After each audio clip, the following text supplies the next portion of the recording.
All right, everyone, as Hunter Biden is dragged through the court proceedings that he's subject to, let's not lose sight of a couple of things.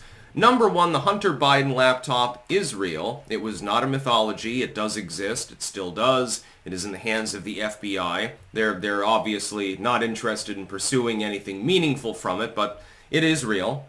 It does not matter that there was a broken chain of custody and we can't confirm or deny whether the materials here are real when you can confirm that everything that's been successfully queried is, for instance, email chains where the recipient says, yeah, we had that conversation, pictures that are provable, and they show Joe Biden at business meetings he claimed he never attended, talking to people he claimed he never talked to, and so forth, and then Hunter Biden's cock. That's all evidence that the material is real. We know that it's all real. Nothing in there was fabricated. Doesn't take a genius to understand that. That's point number one. Point number two, though, there are things in the laptop that are meaningful.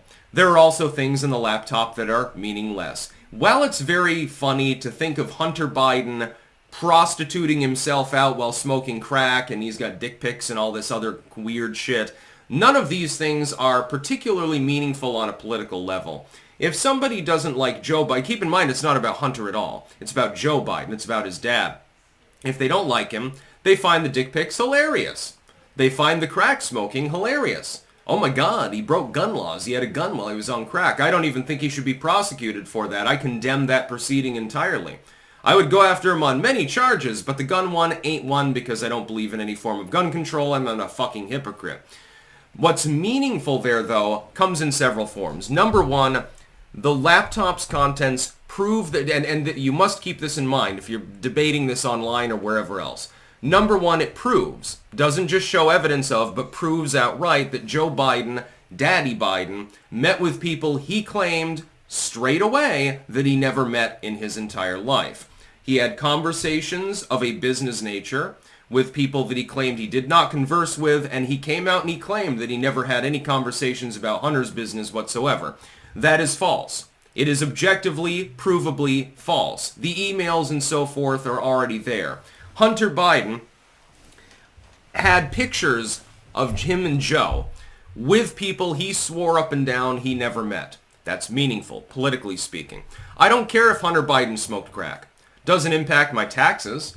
It doesn't impact whether we start a war. It doesn't impact foreign diplomacy or anything like that. It has nothing to do with public policy. He's not an elected official. I don't give a fuck what Hunter decides to do. It's meaningful in the sense that he might have trafficked underage prostitutes across state lines on multiple occasions, but he's not being charged with that. So again, while it's interesting, while it should be looked into, it's not being looked into, and therefore is at least politically completely irrelevant. Focus on the Joe aspect. Who's the big guy that got his 10%? It doesn't take a genius to figure out who that is. We've got numerous conversations between Hunter Biden and other people wherein Joe is mentioned explicitly. He's clearly part of the business dealings. And the claim, and you have to be totally incredulous to believe this, the claim is that Hunter Biden only peddled the illusion of influence. That is, that he could go into a business meeting and call up Daddy, Joe Biden, former vice president, former senator at this particular time, high-hitting individual with lots of political and diplomatic contacts. Well, that'd be good for your business now. But supposedly he only talked about the weather or how much he liked ice cream or something like that. Ask yourself in a million years, if I'm in a corporate boardroom, so the whole goal is to make money, to get investment or to get deferential legal standing. The United States isn't going to embargo my company the next time there's a political problem in Ukraine or Brazil or whatever.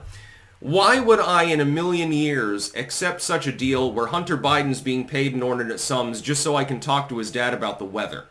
That's not how you peddle influence. Nobody would do that. It makes no sense. Nobody would ever take up that offer. The novelty of being able to talk to Joe Biden, who wasn't even in politics at the time, would not be worth a 6 or 7 figure investment.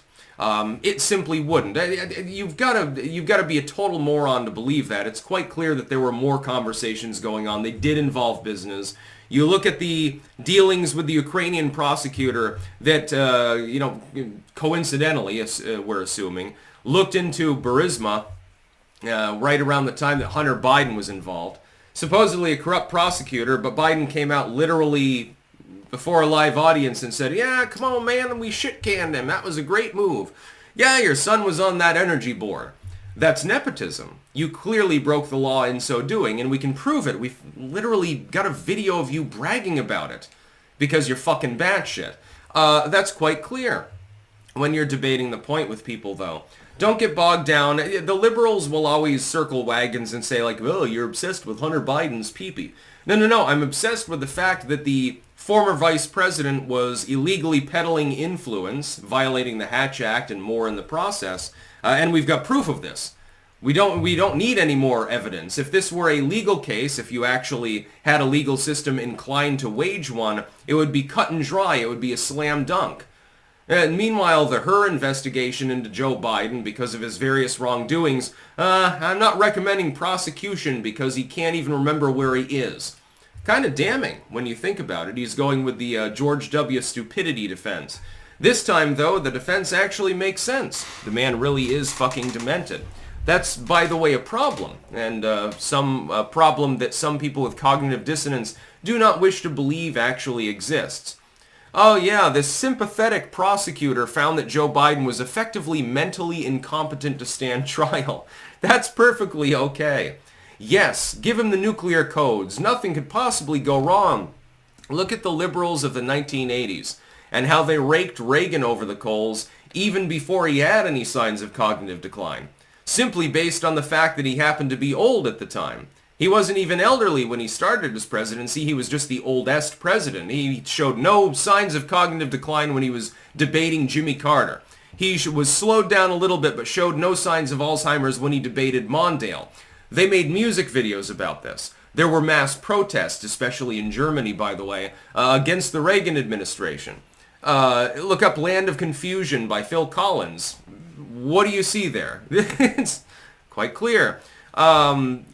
Meanwhile, Joe Biden is half a decade older, clearly has cognitive decline to the point where a special counsel declares him unfit to even stand trial, and nobody's making music videos or jokes about it. It's very interesting. You're a conspiracy theorist if you bring it up.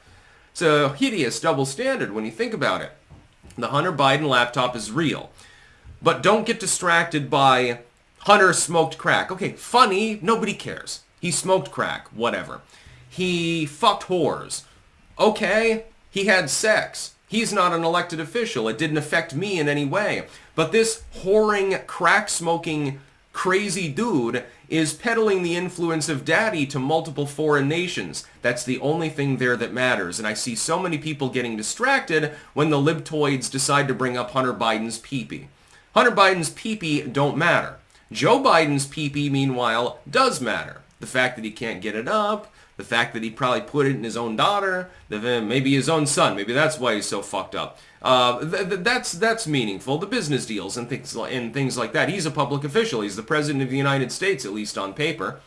He may not call the shots, but at least symbolically and ceremonially, he is the commander-in-chief. That's worrisome, as we have all seen. That's about all. Peace out.